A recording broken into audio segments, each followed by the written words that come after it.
temas se tocan, ¿no?, en beneficio de esa comunidad. Laura quiere hacer una pregunta al consejero.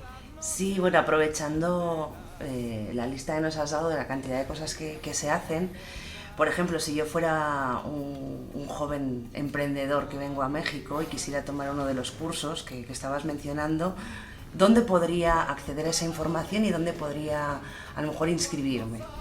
Bien, si entras en la web de la Consejería, a través de la web de la propia Embajada o de la del Ministerio de Empleo y Seguridad Social de España, puedes ir al apartado Consejerías y ahí hay un desplegable, encontrarás Consejería de Empleo y Seguridad Social de España en México. Y ahí encontrarás también un apartado donde se contiene ese tipo de información, porque la convocatoria es anual. En cualquier caso, también ahí encuentras los medios de contacto telefónico, por correo electrónico con nuestra consejería, y puedes también solicitarnos ampliación de esa información, formularios y cualquier otro tipo de documentación que pueda ser precisa.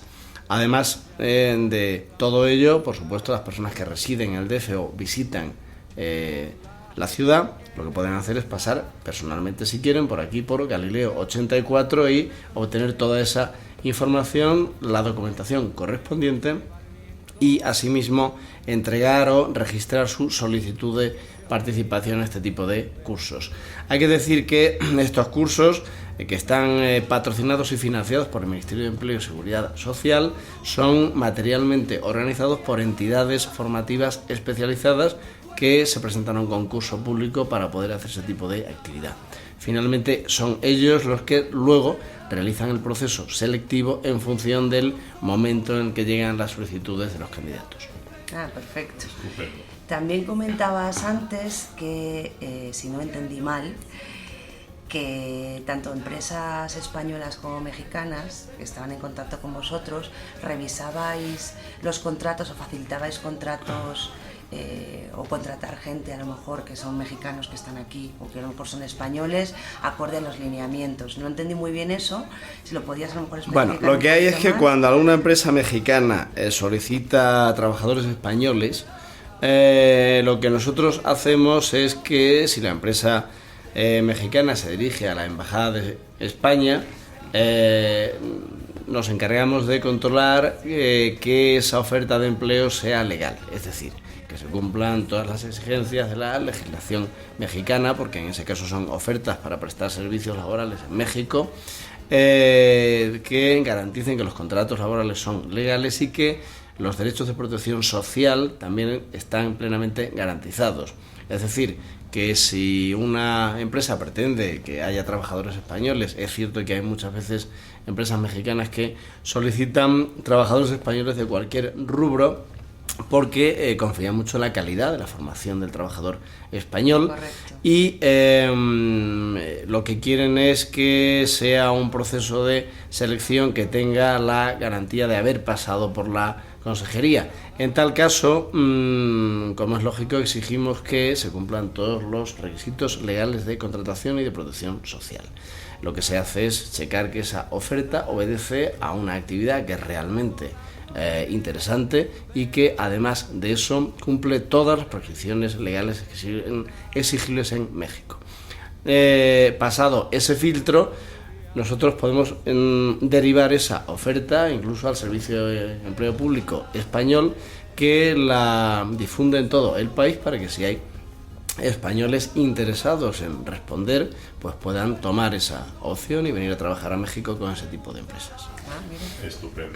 Fíjate, siguiendo, Carlos, todas las cuestiones que realizáis aquí en la consejería, estamos especialmente interesados porque así nos lo demanda mucho la comunidad en el acuerdo que existe bilateral entre el Reino de España y la República Mexicana en cuanto a los lineamientos también en materia de seguridad social, jubilación y demás.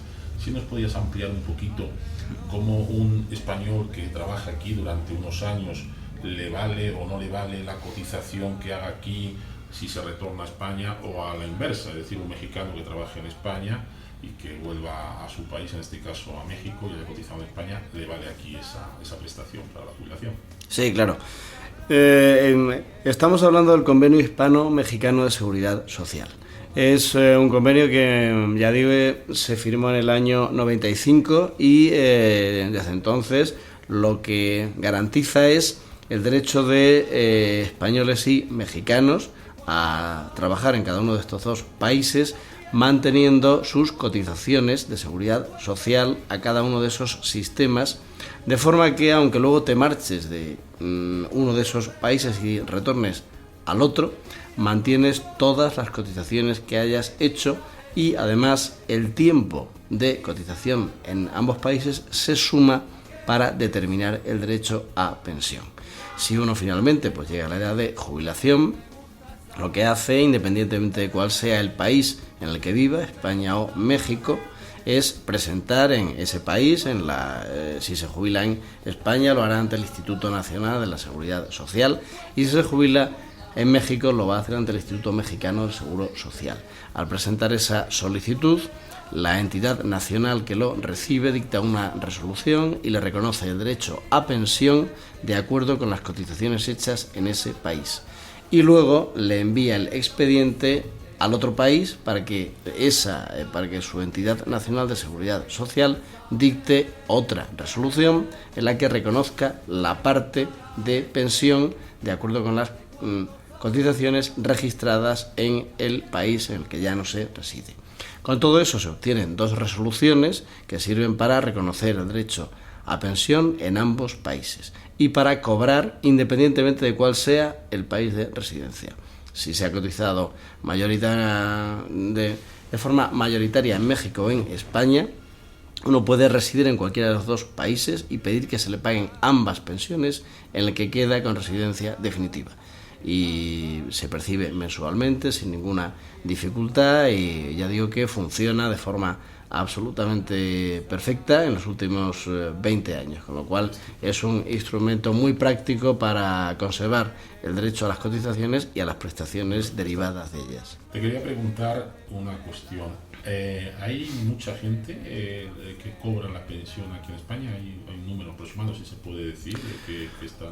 Bueno, el registro puede variar, pero digamos que tendríamos quizá un registro superior a los 1.000 pensionistas, en torno a entre 1.000 y 1.300 probablemente, y ya digo que perciben sus pensiones sin ninguna dificultad. Sí es cierto que aprovecho para comentar que un tema muy importante a la hora de solicitar pensión es que la acreditación de la identidad que queda registrada ante los organismos nacionales de seguridad social de España y de México sea coincidente. Nos encontramos muchas veces con el problema de que personas que ya llevan muchos años residiendo en México tienen inscripciones de nacimiento en los registros españoles en los que, por ejemplo, tienen un nombre compuesto. O un apellido compuesto, o que lleva un guión, o que no lo lleva, y eso parece un detalle absolutamente intrascendente. Bien, pues si eso no coincide milimétricamente con la identidad del solicitante en el momento de presentar la solicitud de jubilación, puede plantear problemas muy serios, porque la Seguridad Social mexicana lo que nos dice es que no es la misma persona. Nos ha ocurrido eso con personas que tuvieron pasaportes españoles donde su segundo nombre de pila no aparecía y que al momento de solicitar la prestación de jubilación se han encontrado con que su inscripción de nacimiento sí recogía los dos nombres de pila iniciales. Y eso luego ha sido una fuente de problemas bastante importante. Hemos conseguido resolverlo, tenemos muy buena relación con el Instituto Mexicano del Seguro Social, pero lleva una serie de trámites que se dilatan en el tiempo y que pueden hacer que incluso se retrase más de un año el derecho a la percepción de la pensión. O sea que una vez que las cotizaciones están registradas, no se pierden, no caducan, hay que tranquilizar a todo el mundo en ese aspecto.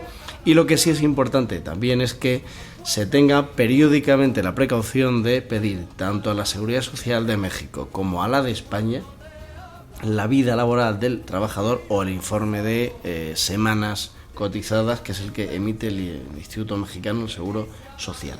Porque de esa forma tenemos el documento fehaciente que luego nos permite acceder al derecho. En la Seguridad Social española, en cualquier caso, incluso se puede consultar por internet, no hay ningún problema. Y en la Seguridad Social mexicana, ya digo, también conviene periódicamente pedir su informe de semanas cotizadas. Sería importante también decir, creo que es así, si no me corriges, la Embajada de España, aparte de la Embajada, tiene 3 consulados, 3 zonas consulares, una que está aquí en México DF, otra que está en Guadalajara y otra que está en Monterrey. Más aparte tiene una red de consulados honorarios donde creo que se puede hacer, si no me corriges, porque todas las personas que reciben pensión una vez al año tienen que dar la fe de vida, ¿verdad? Es presentarse y dar la fe de que siguen vivos. ¿Es así eso la forma, verdad? Sí, se trata de acreditar que evidentemente el ciudadano pues está en situación de poder percibir esa pensión y para evitar también casos de fraude, pero una vez que se acredita pues no hay ningún problema en la percepción. ¿Y esto podrían ir a cualquiera de los 3 consulados o a la red consular honoraria o solo a consulados generales? Bueno, en principio se suele hacer a través de los consulados generales, pero la red consular honoraria, como está directamente conectada con ellos, pues puede facilitar ese trámite bastante, sobre todo cuando uno se encuentra en zonas geográficas alejadas de estos centros. Sí, en este caso documentado sobre todo por la zona norte, que es enorme. Efectivamente, sí, eso es. Laura, quería hacer una pregunta. Sí, entonces la verdad es que es bastante interesante y nunca había pensado a lo mejor la situación en la que cuando tú registras en el registro civil, a lo mejor en España o a lo mejor en México, que a veces pues no se puede prestar atención o no prestamos atención a los apellidos que estén bien escritos. Y a veces pues también a lo mejor la persona, el funcionario comete algún error sin querer. El tener en cuenta y el vigilar muy bien y asegurarnos que cuando hagamos registros nuestros o de nuestros hijos o las personas se naturalicen, mexicanas en este caso o españolas siendo mexicanos, que revisen que en todos sus documentos salen exactamente los mismos nombres y apellidos, con guiones, sin guiones, tal cual están escritos para que no exista ningún problema pues a la hora de solicitar estos servicios. Es correcto, ¿no?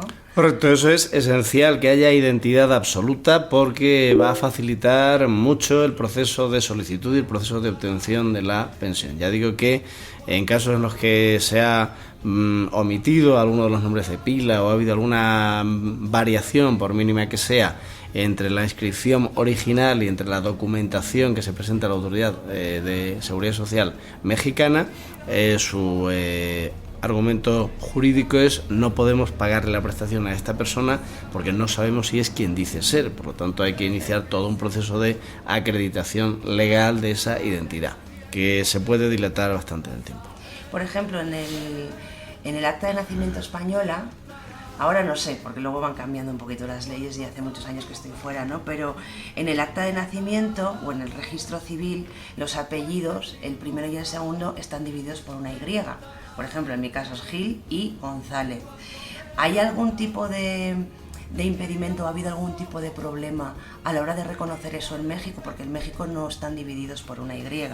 ¿Eso puede ser, hay que hacer alguna nota o eso está reconocido por el gobierno mexicano, que en España en las actas de nacimiento vienen así? No hay ningún reconocimiento expreso ni específico de que haya ninguna práctica registral española que sea admisible o no. Lo único que hacen es prestar atención a la identidad en la denominación de la persona. Okay. Ya digo que incluso se aportan números identificativos de identidad personal, DNIs españoles, cédulas mexicanas, números de seguridad social, y aún así plantean la objeción de que hay una variación en el nombre, de que no es la misma persona, o de que si pretende que lo es, lo que tiene que hacer es acreditarlo. Entonces pues nos ha llevado, ya digo, en algún caso concreto que hemos resuelto recientemente, prácticamente año y medio desde el momento en que podía haber percibido la pensión si no hubiera habido ese problema. Okay, perfecto. Una última cuestión sobre este tema, consejero. Sé que hay una fórmula para personas que han estado durante un tiempo cotizando en España, empleados como cotizadores o como cotizantes de la Seguridad Social Española, pues vienen a México por un periodo y se pueden hacer aportaciones.